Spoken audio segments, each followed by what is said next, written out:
My name is Evelyn Carter.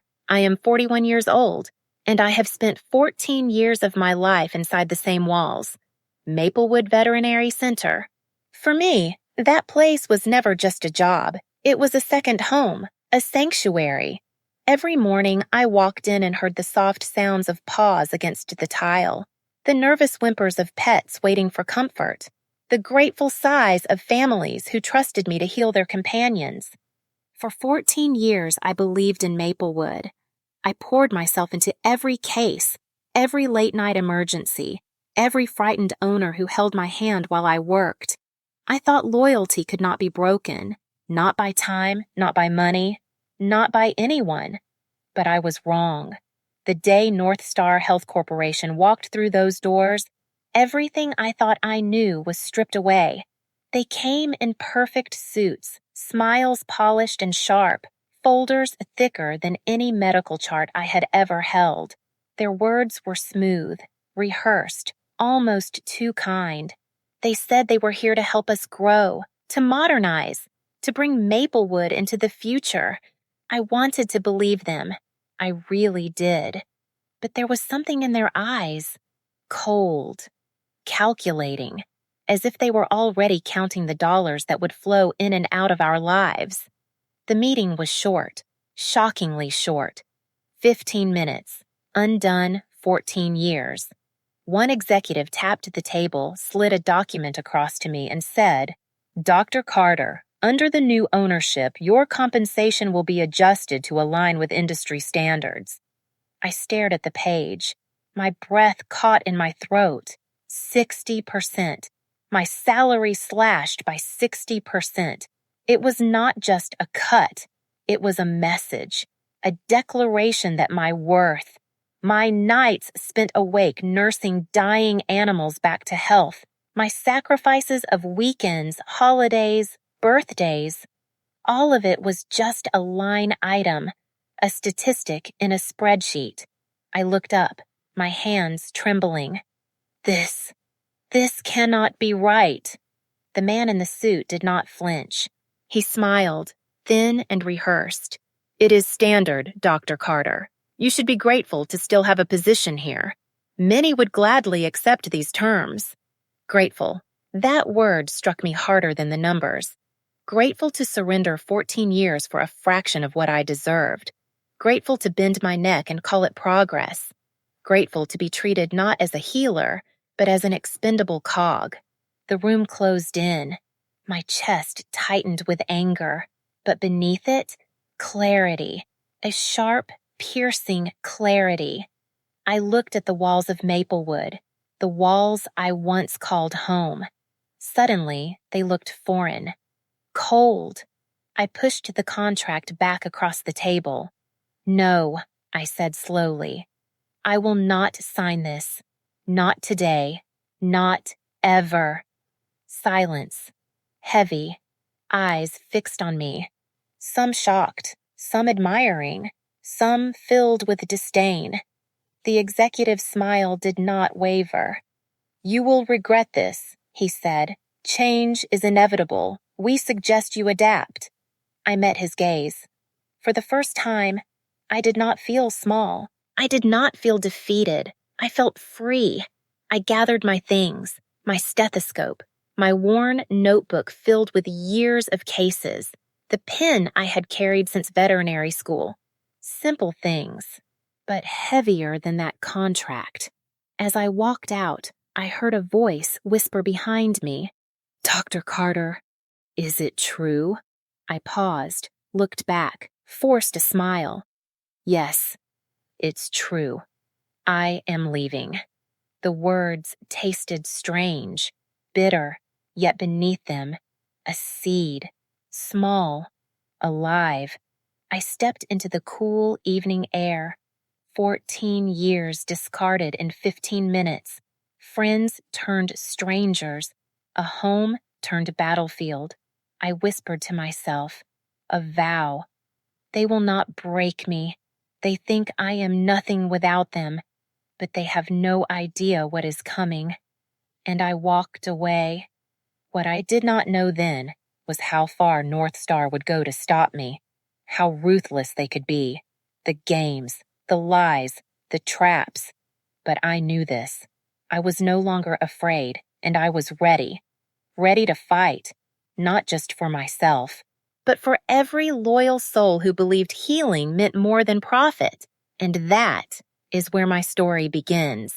Leaving Maplewood was not just a decision, it was a fracture, a split down the middle of everything I thought was solid.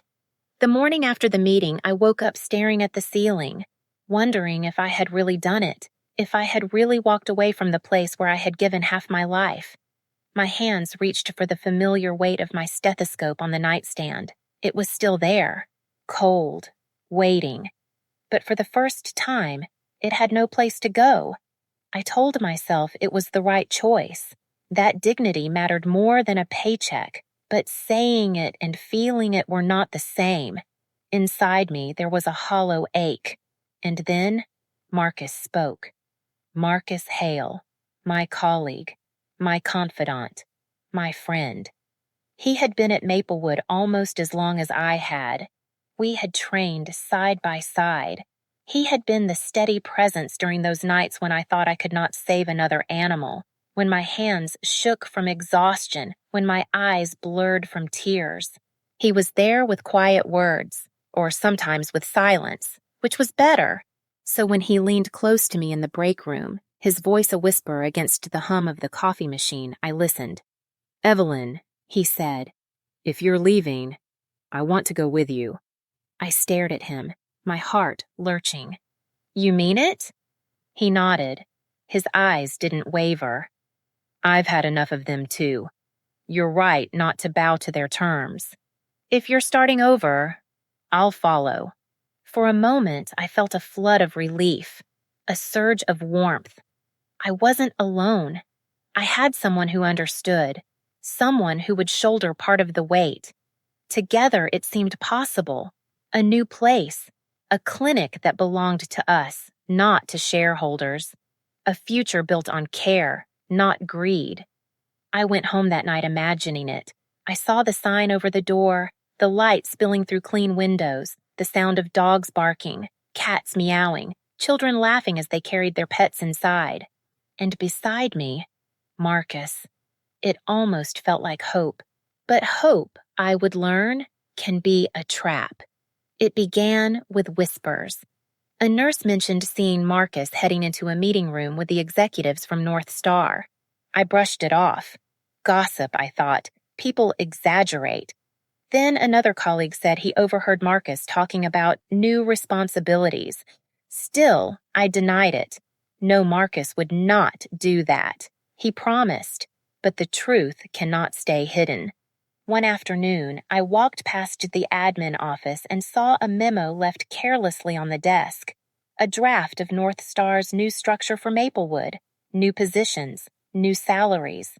And there, bold and unmistakable, was his name, Dr. Marcus Hale, head of operations. I froze.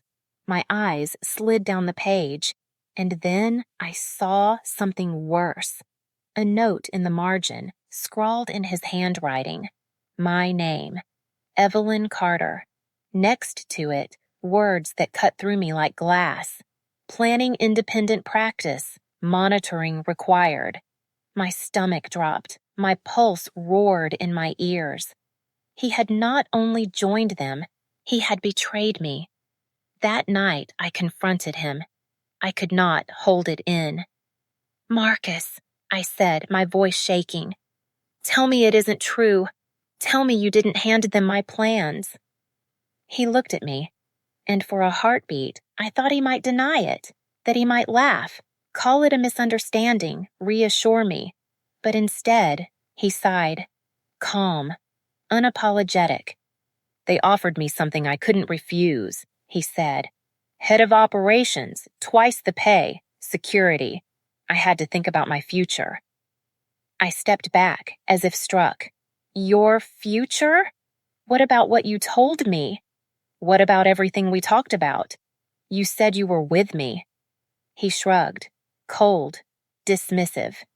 "You're brave, Evelyn, but reckless. Walking away with nothing. Starting over from scratch?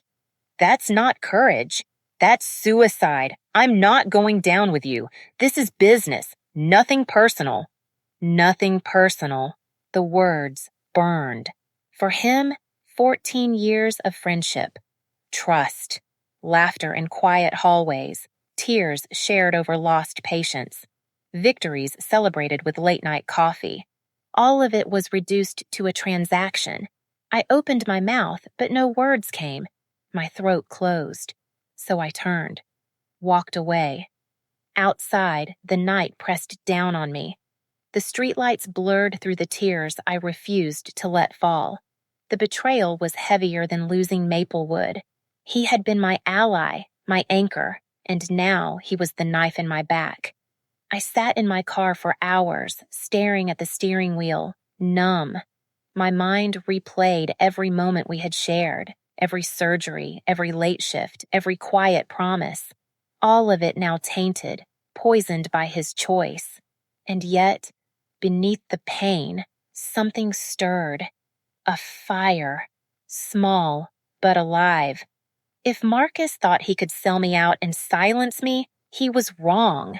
If North Star thought betrayal would break me, they underestimated me. The pain hardened into resolve. The wound became steel. I whispered into the darkness, my voice trembling but steadying with each word. They tried to bury me, but they don't understand. I am the seed. And as the night closed around me, I swore that one day they would regret underestimating me. The battle had only just begun, and I would not fight it alone. I remember the first morning after I left Maplewood. The alarm went off, but there was no reason to rush, no patients waiting, no colleagues calling my name in the hallway. The silence was heavy, yet inside that silence, something else began to stir. Not grief, not fear, a pulse, a spark, the beginning of a plan. I made coffee and sat at the kitchen table with a notebook. For a long time, I stared at the blank page. Then I wrote the words slowly, carefully, like carving them into stone. Riverside Animal Hospital. The name felt strange at first, too ambitious, but as the letters stretched across the paper, I saw it more clearly.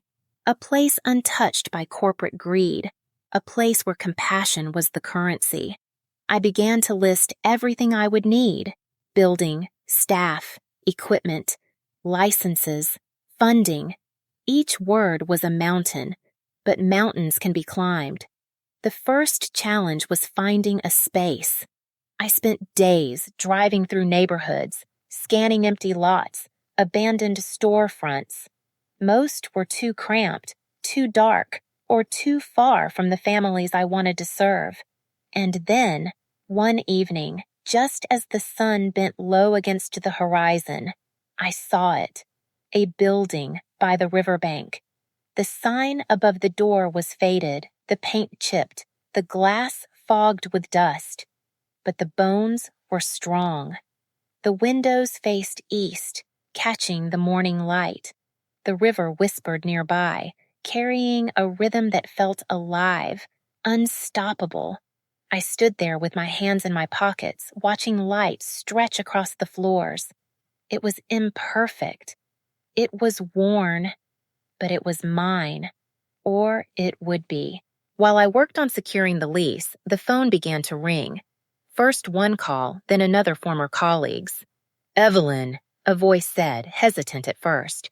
"If you're serious about this, I want to help." Another call came the next night. "I can't stomach what North Star is doing. If you're building something new, count me in." I listened, heart pounding. Not everyone had betrayed me. Not everyone had chosen the easy road like Marcus. Some still believed in the kind of medicine we once practiced, the kind that put animals and families before spreadsheets. We met quietly, after hours, in living rooms and diners, maps spread out across tables, notes scribbled on napkins, plans whispered like secrets we couldn't yet shout into the world. One evening, Sarah Mitchell, one of the best vet technicians I had ever worked with, leaned across the table and said, "They think they own the future, Evelyn. Let's prove them wrong." I smiled, the first real smile in weeks. "Yes," I whispered back. "Let's." Of course, nothing about this was easy. Money was the shadow that followed every thought. North Star had resources, investors, and endless pockets. I had savings, but not enough. So I began to call in favors. Local families I had cared for, whose pets I had saved late at night, showed up with support. Some wrote checks. Others offered time, skills, connections. It wasn't millions, but it was faith, and faith builds stronger walls than money ever could. As our plan grew, rumors began to surface. Suppliers told me North Star was pressuring them. Whispered warnings floated back to me. Contracts threatened. Partnerships cut off. It was clear. They already knew. Marcus had delivered my secret into their hands, and now they wanted me to choke before I even took my first breath. But I was not afraid, because for every door they slammed, I found another opening. Independent suppliers, small businesses eager to partner, even retired vets who had once given up in defeat now called to offer advice. I sat up late into the night, pages of my notebook filled with schedules, budgets, staffing lists. Every stroke of the pen was an act of defiance. Every detail written down was a declaration. I will not be erased. By the third week, Riverside Animal Hospital was no longer a dream in ink. It was blueprints. It was signatures. It was a building washed in sunlight by the river. It was people, brave enough to follow me, loyal enough to risk everything. I leaned against the cold window one night, staring at the dark water flowing past. I whispered, "They can try to stop me, but they don't understand. I have nothing left to lose." And when someone has nothing left to lose, that's when the fight truly begins. They came for me sooner than I expected. North Star didn't waste time. One morning, I woke to messages on my phone, headlines spreading across forums, whispers carried through the town. Local vet accused of negligence. Beloved family pet dies under Dr. Carter's care. Lies. Every word. I read them slowly, my hand trembling against the screen. They weren't just questioning my skills. They were questioning my soul. For years, I had held animals in my hands, felt their fragile hearts beating under fur and bone. I had carried them through the darkest nights, given families back their joy, their hope, and now North Star wanted to turn all of it into ash. I sat in silence, staring at the river outside my window. For a moment, it almost worked. The fear crawled in, whispering, "What if they believe it?" Because lies are heavy when repeated often enough. And in a world hungry for scandal, the truth can be drowned so easily. But then, I remembered her, the little girl with tear-stained cheeks, clutching a blanket as her golden retriever gasped for breath.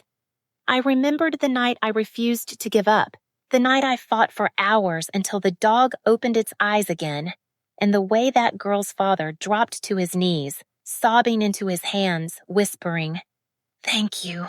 You saved our family." I still had their number, so I made the call. When the father answered, his voice carried both surprise and warmth. "Dr. Carter, we've been following the news. None of this is true, is it?" "No," I said quietly. "They're trying to bury me, but I need your help." And just like that, they stood beside me. Within hours, their story appeared on social media. Pictures of a healthy golden retriever running across a sunny field. Captions telling the world that I had not failed them. I had saved them. One post became 10. 10 became hundreds. Former clients began to add their voices, sharing stories of midnight surgeries, emergency rescues, small miracles that North Star could never manufacture. The tide shifted. Where there had been doubt, there was now outrage.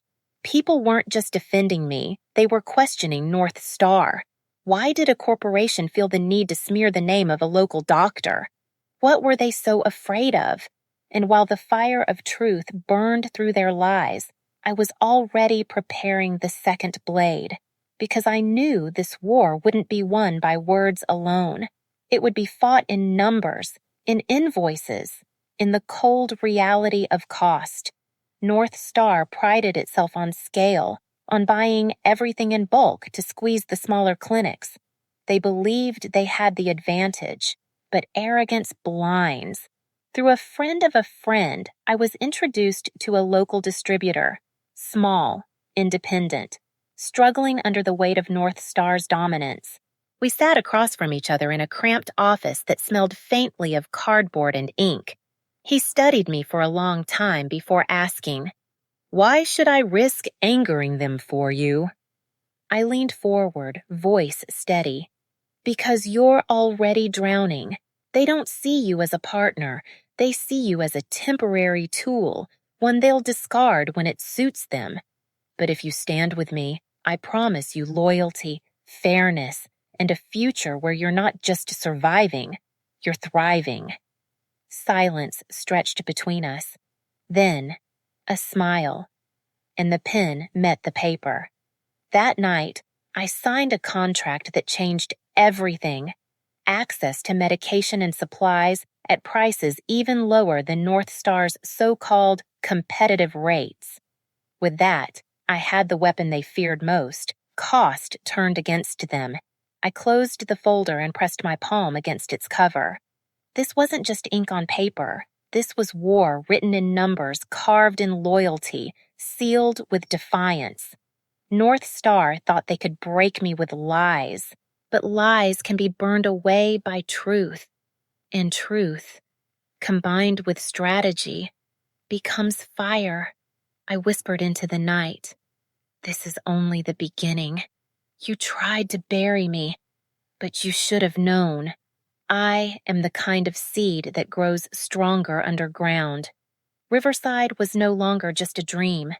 It had a heartbeat now, faint, fragile, but alive. The first day I stepped inside the building by the river, I felt the air shift. The windows were cracked, the walls were stained, the floor sagged with every step. But I saw something no one else did. I saw light. I saw space. I saw freedom.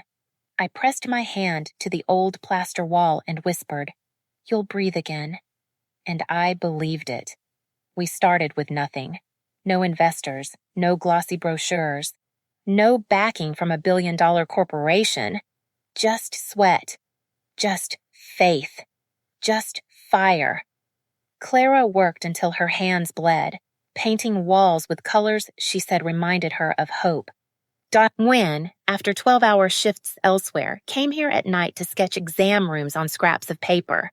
Daniel scavenged machines from auctions and junkyards, piecing together equipment North Star would have sneered at.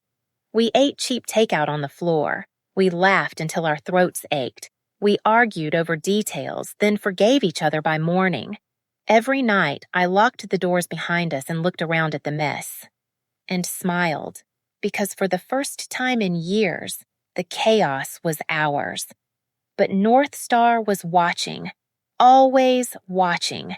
The first strike came quiet. Suppliers stopped answering my calls. Orders I'd placed weeks earlier vanished from the system. An old insurance contact told me, "Sorry, Evelyn, nothing personal. We've been told to cut ties." I knew what that meant. Richard Grant's voice echoed in my mind, cold and smug. "Let's see how long Carter lasts without a lifeline." The second strike came sharper. An inspector appeared unannounced, waving papers that weren't even valid. He walked through the half-finished halls with a smirk, writing violations for things that didn't exist. When he left, Daniel punched the wall. "They're choking us before we even open," he growled. For a moment, I felt myself break. That night, I stayed alone in the unfinished lobby, sitting on a stack of boxes. The shadows felt heavy. the silence heavier. I buried my face in my hands and whispered, "What if they're right? What if this ends before it begins?"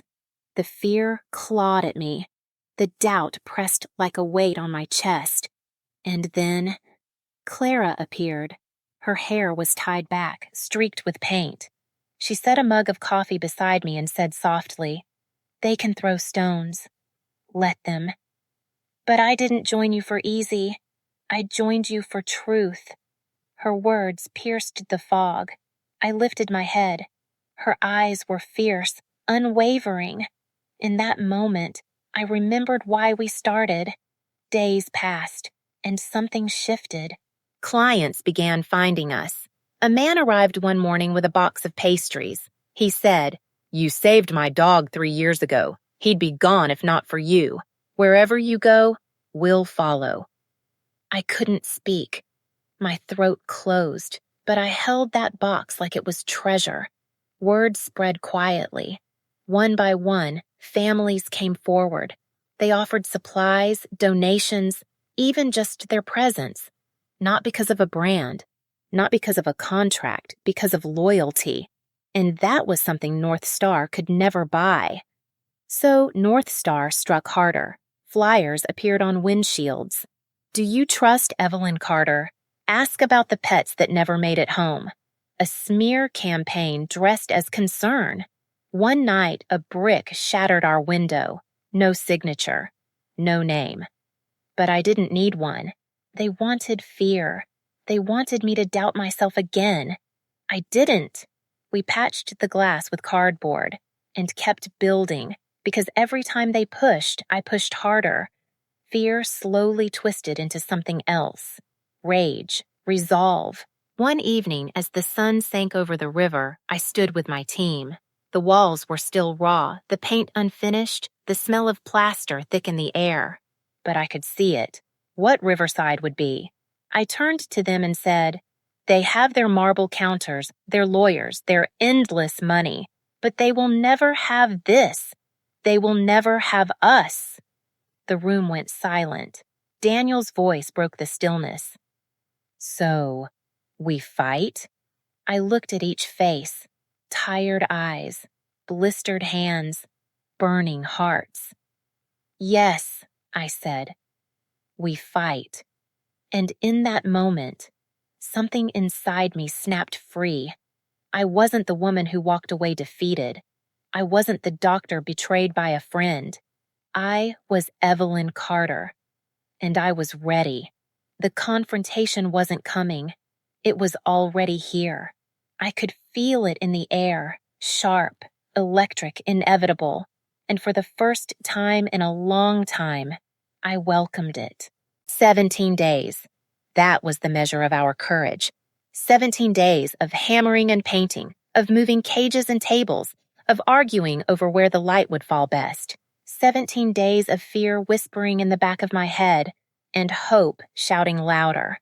On the morning we opened, I stood in front of the building with the sun rising over the river. The glass doors gleamed almost too clean, as if afraid of fingerprints. My hands shook as I slid the key into the lock. I told myself, maybe no one will come. Maybe today will be just us, sitting in silence. Behind me, Clara placed a hand on my shoulder. She smiled, though her eyes were red from another sleepless night. "They'll come, Evelyn. You'll see." Inside, the air smelled of fresh paint and antiseptic. The walls still echoed, too new, too bare, but the shelves were lined. The exam tables shone. Every corner whispered, "Ready." We took our positions like actors waiting for an unseen curtain to rise. Daniel stood at the reception desk, his tie slightly crooked. Dr. Nguyen checked and rechecked his stethoscope, muttering numbers under his breath. Even the old rescue cat we had adopted as a mascot sat by the window, tail twitching as if sensing something was about to happen. Across town, North Star was already performing. Their grand opening at the corporate center was plastered across billboards. Executives in sleek suits posed for cameras. Richard Grant's booming voice carried through loudspeakers. He promised revolutionary pet care and unmatched innovation. but their words felt hollow, rehearsed, lifeless. We chose something else. At exactly 9 in the morning, I took a breath, pressed post on our page, and launched the campaign. Free vaccinations, free wellness checks. Every pet, every family, no matter what. The silence was unbearable at first. 1 minute, 2. Then the phone rang. A woman's voice cracked through the static. Are you really offering free vaccinations? For everyone? I swallowed, forcing my voice steady. Yes, bring your pet. We'll be waiting. Within minutes, the second call came, then the third, and then the door opened. A boy, no older than 8, stepped in with a small dog tucked under his arm. He looked at me with wide, nervous eyes. Is it true? You can help her? We don't have much money. I knelt, stroked the trembling pup, and whispered, It's true. You came to the right place. The boy smiled, and for a moment, the whole room seemed brighter, and then came another family, and another, until the waiting room buzzed with voices, with paw steps, with hope. Within an hour, the line stretched outside the door. Children laughed as their pets wriggled in their arms. Neighbors carried cats in laundry baskets, rabbits in cardboard boxes. The line wrapped along the sidewalk, curling down the block, glittering with leashes and wagging tails. Clara's eyes filled with tears. Daniel muttered, We're not ready for this, Minnie. But Dr. Nguyen simply smiled, calm and steady. We'll make it work. We have to. Reporters arrived before noon. At first, they came to cover North Star's flashy event. But whispers spread. Have you seen the line by the river? One by one, they drifted to Riverside. And when they saw it, they didn't leave. Their cameras captured the sight of families gathered together. Grateful, joyful, united. They filmed the cardboard sign taped to our window, handwritten in marker. Free care today, no pet turned away. Photos flooded the internet. Posts spread faster than North Star's press releases. Headlines bloomed like wildfire. Families choose Riverside over corporate giant. Compassion beats money. Lines stretch for blocks at local clinic. And beneath those headlines, the comments poured in. Dr. Carter once saved my cat when no one else would. Now she's saving this town. North Star charges hundreds. Riverside gives freely. Who do you think we'll trust? You can't buy heart, and Riverside has it. Nah. Meanwhile, across town, North Star's celebration wilted. Executives stood stiffly on stage, their polished words drowned out by empty chairs. Richard Grant's smile faltered as reporters packed up their cameras and slipped out the door. His voice grew sharp, desperate, as he barked promises no one cared to hear. By evening, only silence greeted him, and online, the pictures told the truth he couldn't bury. Our crowded clinic, our neighbors waiting patiently in line, our exhausted, overworked team. Smiling through tears as we treated pet after pet, North Star became the punchline. We became the headline. That night, after the last family left and the doors were locked, I stood in the waiting room surrounded by paw prints across the floor. My legs ached, my hands trembled, but my heart burned with something fierce. Victory! I turned to my team, their faces smeared with sweat and joy, and whispered, They thought we'd break. They thought we wouldn't last a week. But look at us. Look at this. The rescue cat meowed loudly, as if answering for all of them, and the room filled with quiet laughter. I closed my eyes, breathed deep, and whispered to myself, This is only the beginning. The first ripple was small. A single family walked through our doors with a cat carrier pressed against their chest. I recognized them instantly, people I once treated at Maplewood, people North Star thought they had claimed. They looked nervous, almost guilty. Then the mother whispered, We tried going there, but it felt wrong, cold, distant. You saved Daisy once. We want you to care for her again. Her voice cracked. Her daughter clung to the carrier, nodding fiercely, eyes brimming with hope. I smiled, though inside I felt something sharper than joy. Vindication, the kind that cuts both ways, sweet and burning. Then came another family, and another. By the third day, our lobby was full of familiar faces, carrying files, photos, memories. Some hugged me as if afraid I would disappear. One man clutched my shoulders and said, "They told us lies about you, but we know the truth. You saved our Labrador when no one else would even try. That's why we're here." Every word, every embrace was a hammer blow against North Star's fortress. And I knew cracks were forming. The corporation didn't stay quiet. They fought back the only way they knew, with money, with spectacle, with greed disguised as generosity. Billboards lit up across town. The future of veterinary care, North Star Health. Mailers stuffed into homes promised free microchips, free treats, free exams. They even launched smear videos online, actors pretending to be heartbroken clients, blaming me for pets I never even touched. But truth has a way of clawing back. Within hours, real families flooded the comments. Videos appeared of wagging tails and healed scars. Posts filled with words like, "Evelyn Carter saved my dog. She saved my cat. She saved us." The narrative flipped. Their campaign became a punchline. The internet laughed where North Star wanted fear. Inside their glass tower, panic spread like wildfire. I wasn't there, but I could imagine it. The boardroom filled with raised voices, fists slamming on polished tables. Why are clients leaving? Why are we bleeding revenue? Who is responsible for this disaster? And all eyes turned to Marcus Hale. He had promised them I would fail. He had sold them my plans. He had built his promotion on my betrayal. Now he was cornered. I heard later from someone inside that he stammered excuses, shifting blame, sweating through his pressed suit. But corporate loyalty is thinner than smoke. You said she was weak. You swore she couldn't stand against us. You lied. The verdict was swift. Security escorted him out. His ID badge deactivated before he even reached the elevator. By the time he stepped onto the street, the rain was falling, and his reflection in the glass was that of a man who had traded his soul for nothing. And while North Star rotted from within, Riverside thrived. 17 days after opening, our halls throbbed with life.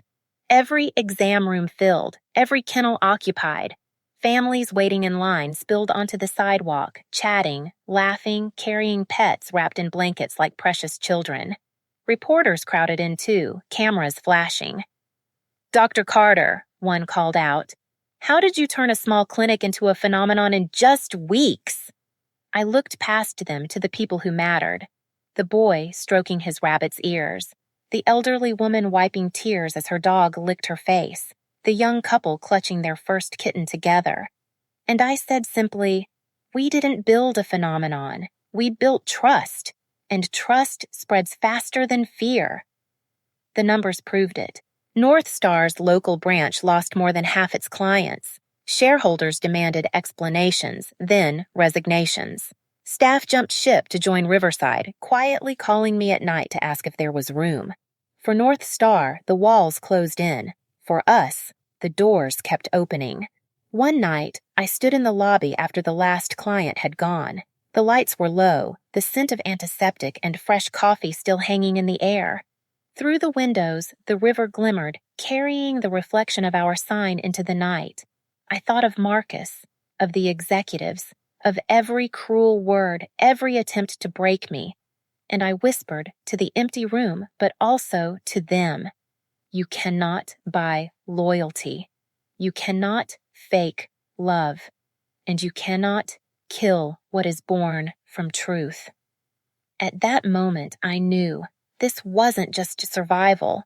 This was victory, and it was only the beginning. The evening air carried a softness I had not felt in years.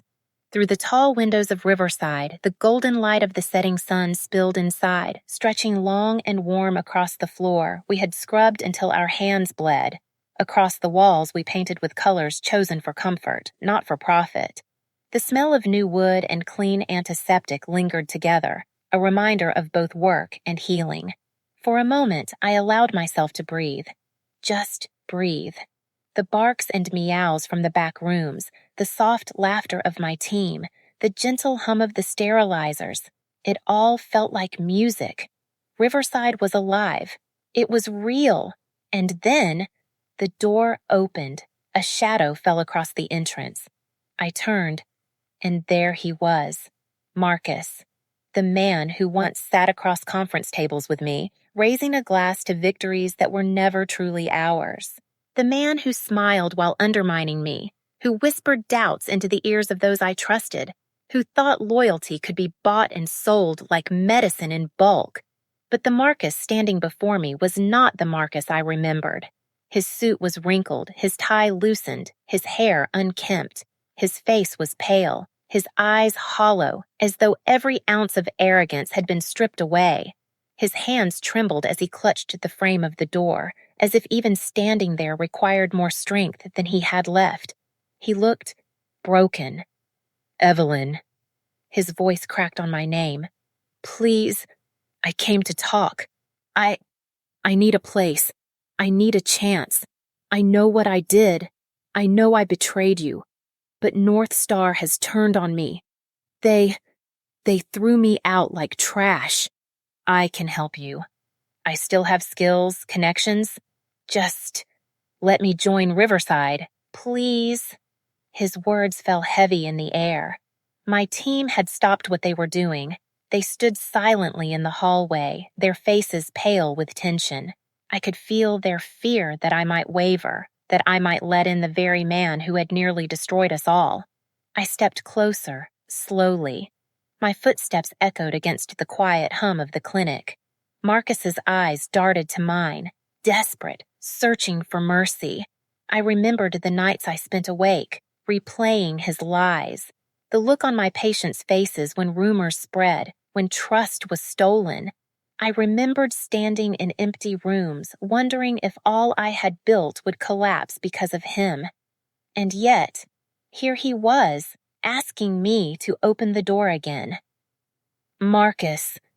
My voice was calm, sharper than a blade. "Do you know what you're asking?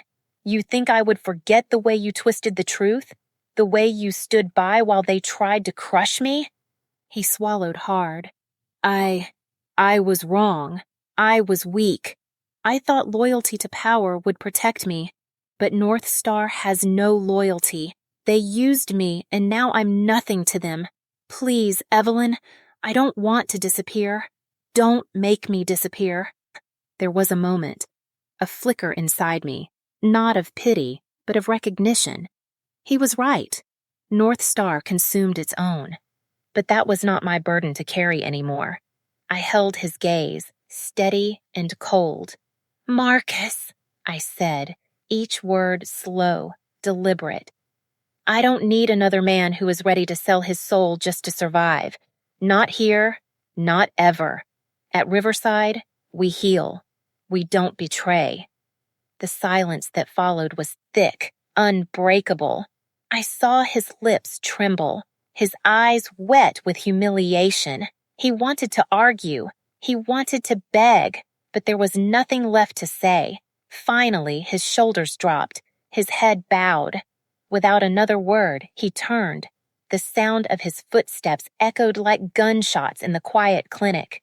When the door closed behind him, the click rang final, like a nail driven into a coffin. I stood still, staring at the space he had left behind. My staff watched me, their expressions a mixture of relief and awe. Slowly, they returned to their work, their voices low, their movements careful, as if they, too, had felt the weight of what had just happened. And I turned back to the windows. Outside, the river flowed quietly, carrying the last light of the day downstream. Its surface glimmered, silver and gold, like a mirror of everything we had endured. I breathed deeply, and in that moment, the words rose inside me. Words I had carried like armor. North Star thought they could break me with money and power. They thought lies could bury me. They thought betrayal could silence me. But they forgot something. I stepped closer to the glass, my reflection framed against the glowing clinic behind me. The sweetest revenge is not destroying your enemy. It is living. It is thriving. It is succeeding in a way they will never catch up to. My voice was steady now. No anger, no bitterness, only truth. And then the door opened again, but this time it was not Marcus. It was a family, a little girl with braids, holding a puppy so small it barely filled her arms. The parents followed, carrying a cat carrier and a hopeful smile. "Are you open yet?" the father asked softly. I turned to them. I smiled. "Yes," I said. "We are open." The child ran forward, the puppy yipping with excitement. My staff hurried to greet them, their laughter rising like sunlight breaking through clouds. And then more footsteps. Neighbors, friends, strangers who had heard whispers of Riverside. They came with pets cradled in their arms, with eyes full of hope. They came because they trusted us, not because of a promotion or a discount, but because they believed. One by one, they filled the waiting room. Chairs scraped, animals barked, meowed, chirped. My team moved quickly, guiding, helping, healing. The place pulsed with life, with joy, with purpose. I stood in the center of it all, the glow of the clinic surrounding me. The hum of Riverside was no longer a dream. It was here. It was real. It was unstoppable. Marcus was gone. North Star was collapsing.